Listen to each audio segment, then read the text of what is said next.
Assalamualaikum warahmatullahi wabarakatuh. Yang kami hormati Ibu Rida Priyatni, SEAK, MSI, CA, JMA. Kami dari kelompok 7 izin untuk mempresentasikan hasil diskusi kelompok kami mengenai analisis pengelolaan dan optimalisasi pajak air tanah sebagai sumber pendapatan asli daerah pada Bapeda Jakarta. Untuk kelompok 7 sendiri itu ada Sabrina Linta Roshida, kemudian ada Stephen Brum, dan Sini Ibra Putri Utami. Boleh di next slide.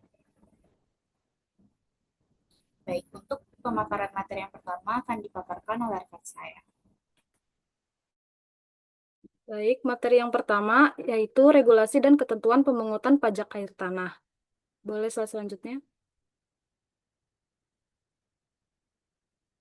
Nah, yang pertama itu ada dasar hukum dan kerangka regulasi. Pemungutan pajak air tanah di DKI Jakarta didasarkan pada hierarki regulasi yang komprehensif, dimulai dari tingkat nasional hingga peraturan teknis daerah. Dasar hukum utama meliputi UU Nomor 1 Tahun 2022 tentang hubungan keuangan antara pemerintah pusat dan pemerintah daerah, yang menetapkan tarif maksimal PAT sebesar 20%, kemudian diimplementasikan melalui PP Nomor 35 Tahun 2023 tentang ketentuan umum pajak daerah dan retribusi daerah. Di tingkat daerah, pengaturan PAT diatur dalam Perda DKI Jakarta Nomor 1 Tahun 2024 tentang pajak daerah dan retribusi daerah yang menggantikan Perda Nomor 17 Tahun 2010.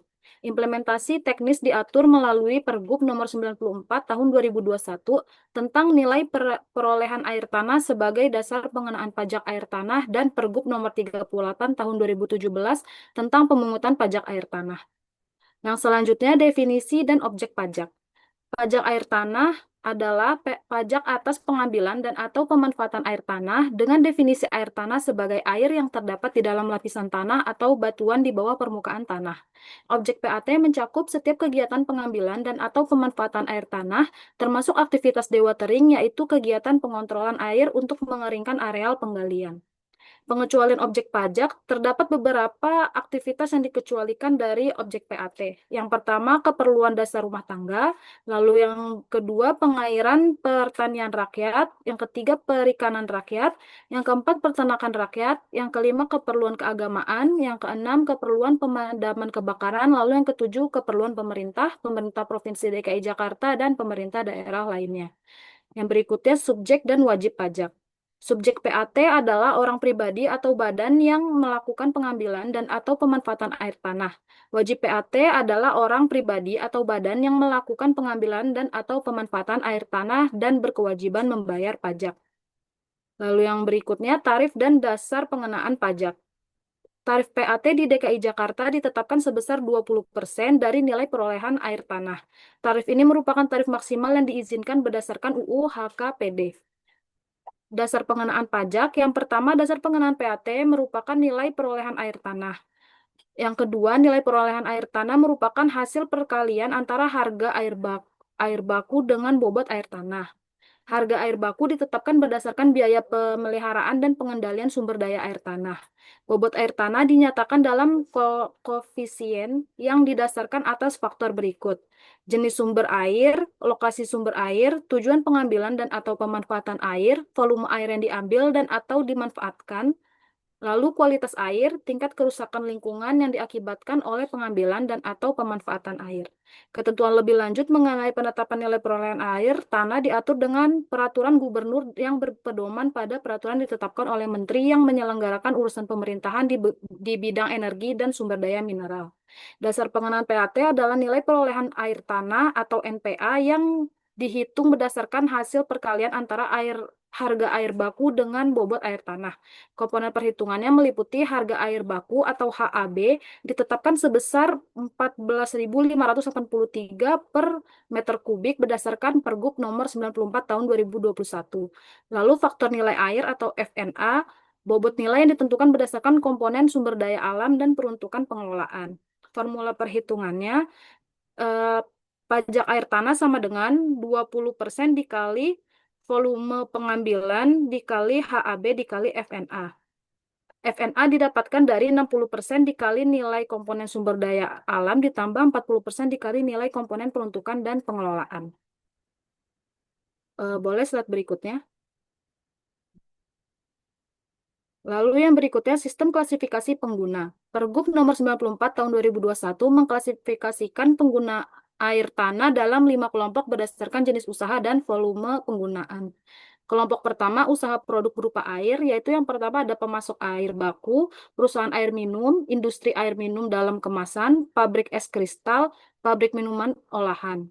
Lalu kelompok yang kedua industri berat, yaitu terdapat industri tekstil, pewarnaan atau pencelupan kain, hotel bintang 3, 4, dan 5, pabrik kimia, kertas farmasi, lapangan golf, dan pabrik kaca, gelas, dan keramik. Lalu kelompok yang ketiga itu industri sedang yang terdiri dari hotel bintang 1 dan 2, apartemen dan kampus, supermarket, pusat pertokoan, lalu steamboat, spa, dan salon. Kelompok keempat yaitu usaha kecil yang terdiri dari hotel melati atau losmen, restoran, kafe, pencucian kendaraan, dan kolam renang. Kelompok kelima, usaha penunjang yang terdiri dari rumah sakit, klinik, SPBU, tempat istirahat, dewatering, rumah tangga mewah dengan sumur bor. Boleh slide selanjutnya. Nah, yang berikutnya sistem pemungutan dan penetapan. PAT menggunakan sistem official assessment, yaitu sistem penetapan oleh pemerintah daerah melalui penerbitan Surat Ketetapan Pajak Daerah atau SKPD. Karakteristik sistem ini meliputi yang pertama wajib pajak bersifat pasif. Lalu yang kedua, petugas pajak menghitung dan menetapkan besaran pajak. Yang ketiga, penetapan pajak melalui SKPD berdasarkan data pencatatan meter air. Yang keempat, pemungutan dilakukan setiap bulan. Mekanisme penetapan yang pertama pendaftaran wajib pajak. Setiap wajib pajak wajib mendaftarkan diri maksimal 15 hari kalender sebelum pengambilan atau pemanfaatan air tanah. Yang kedua, pemasangan meter air dilakukan oleh Dinas Sumber Daya Air atau DSDA untuk mencatat volume pengambilan. Yang ketiga, pencatatan volume. DSDA melakukan pencatatan meter air setiap bulan dan menyampaikan laporan ke Bapenda. Lalu yang keempat, penerbitan SKPD. Bapenda menerbitkan SKPD setiap tanggal 28 setiap bulan berdasarkan laporan DSDA. Lalu yang berikutnya, alokasi hasil penerimaan untuk lingkungan. Berdasarkan pasal 65 ayat 5 Perda DKI Jakarta nomor 1 tahun 2024, hasil penerimaan PAT dialokasikan paling sedikit 10% untuk pencegahan, penanggulangan, dan pemulihan pencemaran dan atau kerusakan lingkungan hidup. Alokasi dana tersebut ditujukan untuk penanaman pohon, pembuatan lubang atau sumur resapan, pelestarian hutan atau pepohonan, dan pengelolaan limbah. Ketentuan ini selaras dengan pasal 86 UU HKPD dan pasal 25 PP nomor 35 tahun 2023. Lalu yang selanjutnya sanksi dan penegakan hukum. Sanksi administratif yang pertama itu sanksi keterlambatan pembayaran. Bunga 2% per bulan untuk jangka waktu maksimal 15 bulan. Lalu yang kedua sanksi keterlambatan pelaporan berupa denda 100.000 untuk setiap SPT PD yang terlambat dilaporkan. Lalu yang ketiga sanksi pelanggaran BPHTB denda 10 juta untuk notaris atau PPAT yang melanggar kewajiban. Lalu yang keempat, sanksi STPD bunga 0,6% per bulan dari jumlah tagihan dalam STPD. Lalu yang selanjutnya itu ada sanksi pidana. Yang sanksi pidana berdasarkan pasal 107 sampai 111 Perda DKI Jakarta nomor 1 tahun 2024 terdiri dari yang pertama sanksi kelalaian, pidana kurungan atau denda sesuai UU HKPD untuk wajib pajak yang lalai. Yang kedua, sanksi kesenjangan, pidana kurungan atau denda untuk tindakan sengaja merugikan keuangan daerah. Yang ketiga, batas waktu penuntutan 5 tahun sejak pajak terutang atau masa pajak berakhir. Yang keempat, pelanggaran kerahasiaan data, sanksi sesuai UU HKPD untuk pejabat yang membocorkan data wajib pajak. Lalu yang berikutnya sistem pengawasan. Koordinasi antara instansi. Pengawasan PAT melibatkan kolaborasi antara Bapenda DKI Jakarta dan Dinas Sumber Daya Air atau DSDA, di mana DSDA memberikan rekomendasi teknis dan catatan pemanfaatan melalui meter air tanah. Lalu yang kedua, pengawasan lapangan. Yang pertama itu inspeksi mendadak atau sidak. Petugas DSDA melakukan pemeriksaan rutin ke lokasi penggunaan air tanah. Yang kedua, pemeriksaan meter air. Verifikasi kondisi dan fungsi meteran air, deteksi manipulasi atau kerugian. Lalu yang berikutnya monitoring digital. Pemasangan meter air tanah digital yang terhubung langsung dengan sistem pemerintah. Lalu yang ketiga itu modus pelanggaran yang diawasi. Berdasarkan temuan lapangan terdapat 6 modus pencurian air tanah yang diawasi. Yang pertama penyedotan air tanpa surat izin pemanfaatan air atau SIPA. Lalu yang kedua pengambilan air melewati batas izin. Yang ketiga penggunaan air tanah setelah izin kadaluarsa.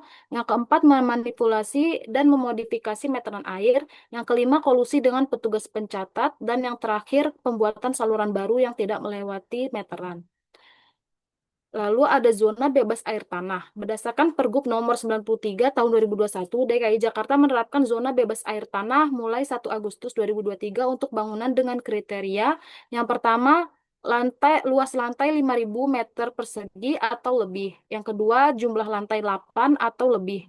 Yang ketiga, berlaku di daerah yang sudah terlayani PAM. Boleh slide selanjutnya?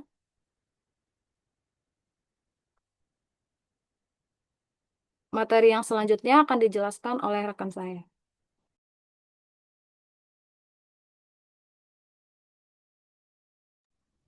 Baik, untuk materi selanjutnya saya akan menjelaskan mengenai pengelolaan dan pelaksanaan pajak air tanah, yaitu terkait alur pemungutan pajak air tanah. Boleh di next slide.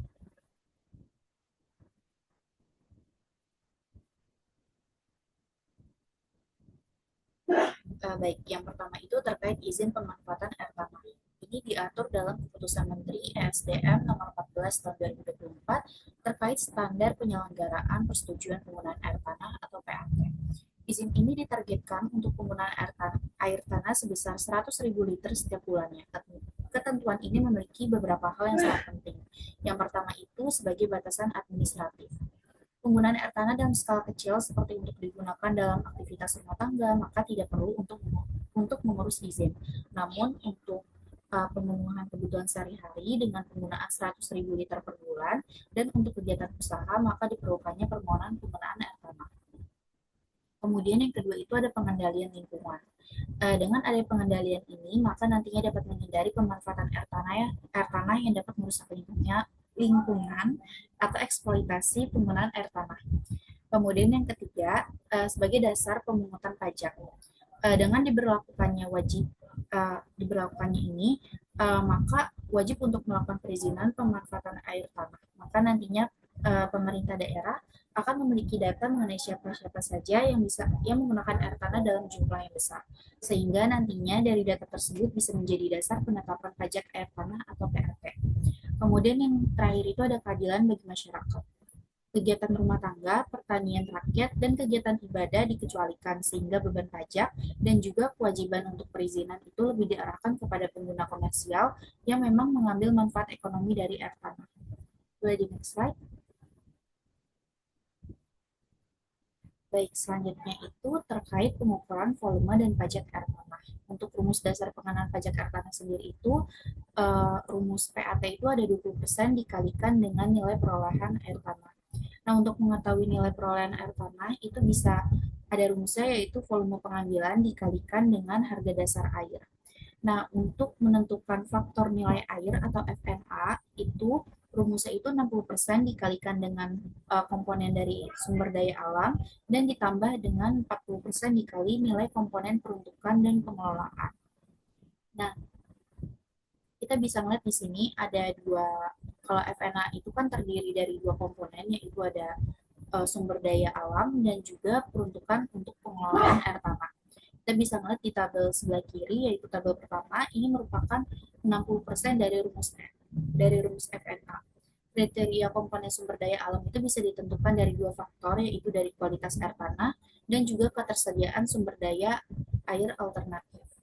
Nah, untuk air tanah dengan kualitas baik dan ada sumber daya air alternatif itu mendapatkan bobot 16, kemudian air tanah dengan kualitas baik tapi tidak ada sumber air alternatif itu bobotnya 9, kemudian air tanah kualitas tidak baik tapi memiliki sumber air alternatif itu bobotnya 4, dan air tanah dengan kualitas tidak baik dan tidak ada sumber air alternatif bobotnya 1.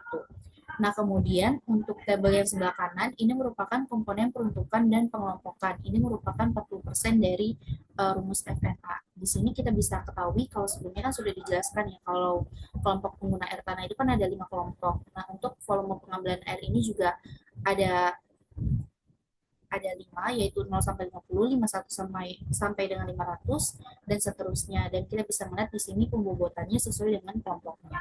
Boleh di next slide. Nah, selanjutnya kalau tadi komponen FNA itu ada dua macam, nah ini merupakan hasil dari perhitungan FNA, yaitu ada 4 macam. Yang pertama itu ada FNA kualitas tidak baik dan tidak ada sumber alternatif atau di luar jaringan PDAM. Maka bisa diketahui nanti hasilnya bisa dari tabel yang pertama. Kemudian yang kedua, FNA kualitas tidak baik dan ada sumber air alternatif atau di dalam jaringan PDAM, maka kita bisa melihat pembobotannya pada tabel yang kedua. Boleh di next slide.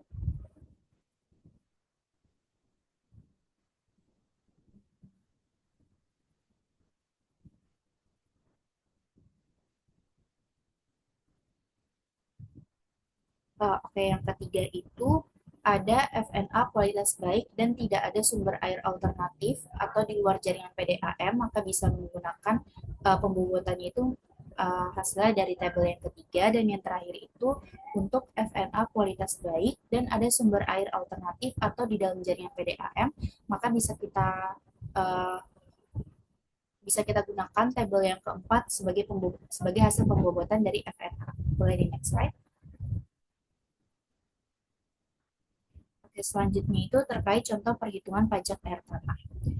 Jadi suatu perusahaan pabrik tekstil menggunakan air tanah setiap bulannya dengan rata-rata 3.000 liter per bulan yang diizinkan dari 3.000 liter per bulannya. Nah, dengan air tanah bisa kita highlight di sini dengan air tanah kualitas tidak baik dan ada sumber alternatif lain atau di dalam jaringan PDAM. Jadi bisa kita ketahui kalau misalkan dari contoh soal ini bisa kita ketahui untuk pengambilan FNA-nya bisa menggunakan tabel yang kedua. Nah, di sini juga diketahui bahwa perusahaan pabrik tekstil ini masuk ke dalam kelompok 2. Jadi kalau dari tabel yang kedua bisa kita lihat nantinya bahwa hasil FNA-nya juga akan sama, yaitu sebesar 5,2, 6,6, 8,7, 11,8, dan 16,5. Boleh di next slide. Nah, ini untuk perhitungan lebih lanjutnya. Tadi kan sudah kita dapatkan ya kalau FNA-nya 5,2, 6,6, 8,7, 11,8, dan juga 16,5. Nah, di sini juga bisa kita ketahui bahwa harga air bakunya itu sebesar Rp14.538. Nah, jadi nanti kita bakal bisa ngitung nih bagaimana besaran dari harga dasar air tanahnya ya, air tanahnya yaitu dengan mengkalikan harga air baku dikalikan dengan FNA. Nah, kemudian jika sudah mendapatkan harga dasar air tanah, maka kita bisa ngitung lagi nih untuk nilai perhitungan air tanah atau NPA, yaitu dengan cara mengkalikan volume dikalikan dengan HDA. Maka nanti bisa kita lihat nih untuk jumlah dari NPA-nya itu sebesar Rp490.659.618. Nanti bisa kita kalikan dengan 20% yaitu pajak air tanahnya, maka bisa kita ketahui bahwa pajak air tanahnya itu sebesar Rp191.923. Boleh di next slide. Oke, selanjutnya itu terkait pembayaran pajak. Jadi menurut Peraturan Gubernur Provinsi Daerah Khusus Jakarta Nomor 38 Tahun 2017 tentang pemungutan pajak air tanah, pada pasal 25 menjelaskan mengenai tata cara pembayaran pajak air tanah, di mana wajib pajak itu harus membayar sesuai dengan jumlah yang ada pada surat ketetapan pajak daerah. Nah, pembayaran ini nantinya wajib untuk dilakukan paling lambat 30 hari setelah surat ketetapan pajak telah diterbitkan. Kemudian proses pembayaran dapat dilakukan melalui bank atau tempat lainnya yang telah ditunjuk oleh pemerintah daerah. Kemudian pada pasal 26 ini menjelaskan mengenai konsekuensi jika wajib pajak terlambat untuk membayar pajak, di mana jika pembayaran dilakukan melewati batas waktu yang sudah ditentukan, maka wajib pajak akan dikenakan sanksi administratif berupa bunga sebesar 2% per bulan, di mana maksimal untuk keterlambatan ini selama 15 bulan, dan jika nantinya wajib pajak masih juga belum membayar, maka Badan Pajak dan Retribusi Daerah akan menerbitkan surat tagihan pajak daerah. Boleh di next slide. Nah, selanjutnya itu terkait data penerimaan pajak air tanah setiap tahunnya. Boleh di next slide. Nah, ini untuk di tahun 2020 untuk di Jakarta Barat, Jakarta Pusat, Jakarta Selatan, Timur, dan Utara itu menghasilkan total sebesar 73 miliar 268 juta 34.918 rupiah. Boleh di next slide. Nah, untuk di tahun 2021 dan 2022 bisa kita ketahui bahwa di tahun 2022 mengalami penurunan dari tahun sebelumnya. Boleh di next slide. Nah, ini untuk di tahun 2023, 2024, dan juga 2025 bahwa untuk realisasinya sendiri setiap tahunnya selalu mengalami penurunan. Nah, jadi rendahnya realisasi ini itu bisa dipengaruhi dari pendataan wajib pajak yang masih belum optimal, kemudian masih ada kepatuhan wajib pajak yang rendah, serta lemahnya pengawasan. Sehingga di sini perlu adanya strategi untuk perbaikan pendataan, peningkatan kepatuhan, dan penguatan pengawasan agar target bisa lebih realistis tercapai sesuai dengan APBD sebelumnya. Boleh di next slide. Baik, untuk pemaparan materi selanjutnya akan dipaparkan oleh rekan saya. Oke, selanjutnya itu ada rekomendasi strategi optimalisasi penerimaan pajak air tanah.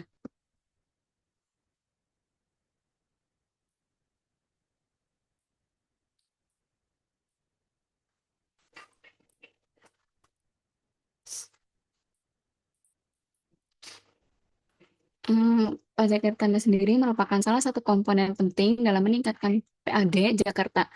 Namun, potensi penerimaan ini belum sepenuhnya tergarap maksimal akibat sejumlah kendala seperti lemahnya pengawasan, manipulasi data pemakaian, hingga rendahnya kepatuhan wajib pajak. Oleh karena itu, Bapenda Jakarta perlu melakukan langkah strategis yang terintegrasi untuk mengoptimalkan penerimaan, tanpa mengabaikan aspek keberlanjutan sumber daya air. Nah, berdasarkan hasil analisis, terdapat 3 strategi utama yang dapat diterapkan oleh Bapenda Jakarta, yaitu peningkatan pengawasan dan pengendalian pemanfaatan air tanah. Peningkatan pengawasan dan pengendalian pajak air tanah di DKI Jakarta perlu dilakukan melalui beberapa langkah strategis. Yang pertama itu ada penguatan pengawasan lapangan dengan melakukan sidak rutin, pemeriksaan meter air, dan audit izin penggunaan air data pemakaian lebih valid. Dengan pengawasan lapangan yang lebih ketat, data pemakaian air tanah akan menjadi lebih valid, transparan, dan dapat dipertanggungjawabkan.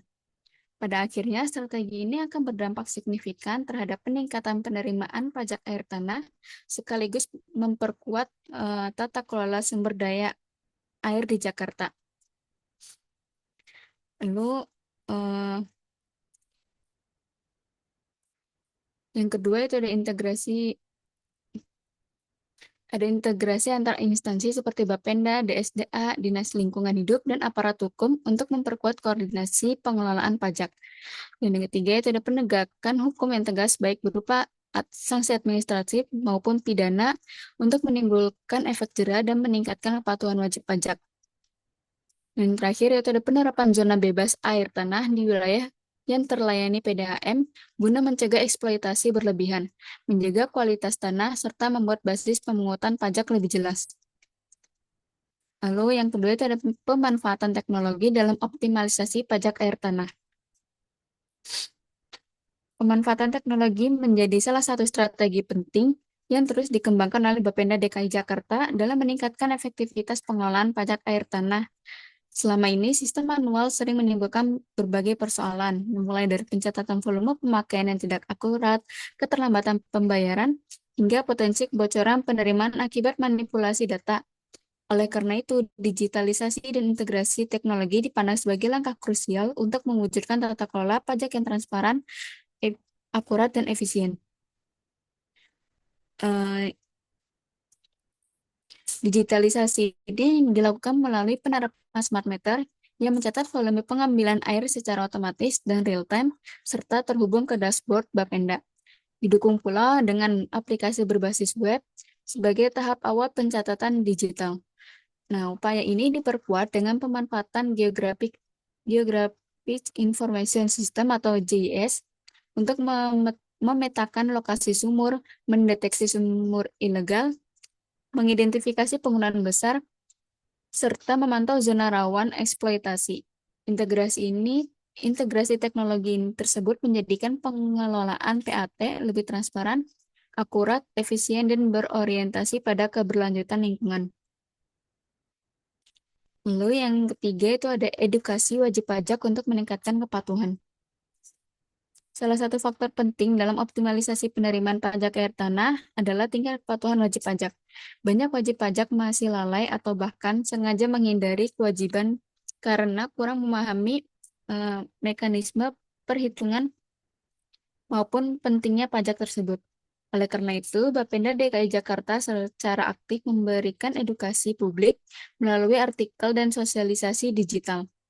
Salah satunya dengan menjelaskan secara detail komponen rumus perhitungan PAT, seperti yang sudah dijelaskan di sebelumnya. Nah, melalui kanal resmi, Bapenda menyampaikan bahwa besarnya PAT hanya ditentukan oleh volume penggunaan air tanah, tapi juga oleh faktor lain seperti jenis dan lokasi sumber air, tujuan pemanfaatan, kualitas air, serta tingkat kerusakan lingkungan yang ditimbulkan. Komponen-komponen tersebut dirumuskan dalam nilai perolehan air tanah atau NPA dan faktor nilai air atau FNA. Dengan pemahaman ini, wajib pajak diharapkan tidak hanya melihat PAT sebagai beban fiskal, tetapi juga sebagai kontribusi dalam menjaga ketersediaan sumber daya air dan kelestarian lingkungan.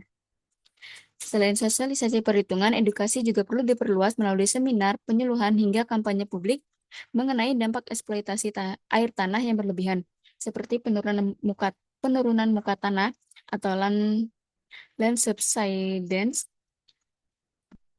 Lalu Bapenda dapat pula memberikan insentif kepatuhan, misalnya keringanan denda atau penghargaan bagi wajib pajak yang taat. Di sisi lain, layanan konsultasi dan klinik pajak juga penting agar wajib pajak yang kesulitan memahami aturan bisa mendapatkan pendampingan langsung.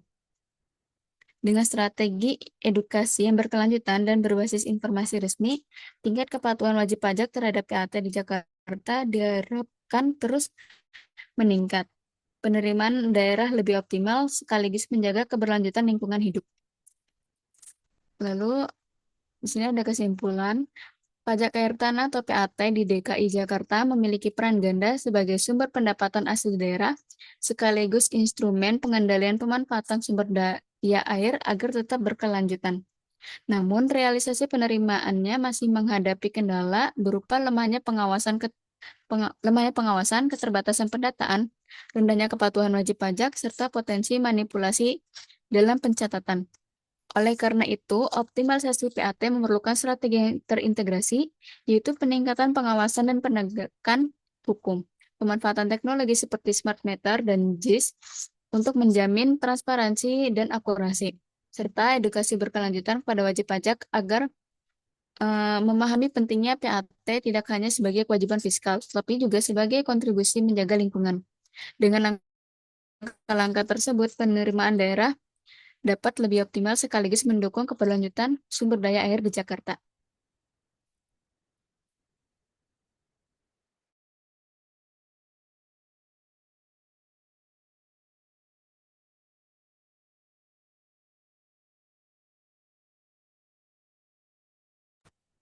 Mungkin sekian pemaparan presentasi dari kelompok kami.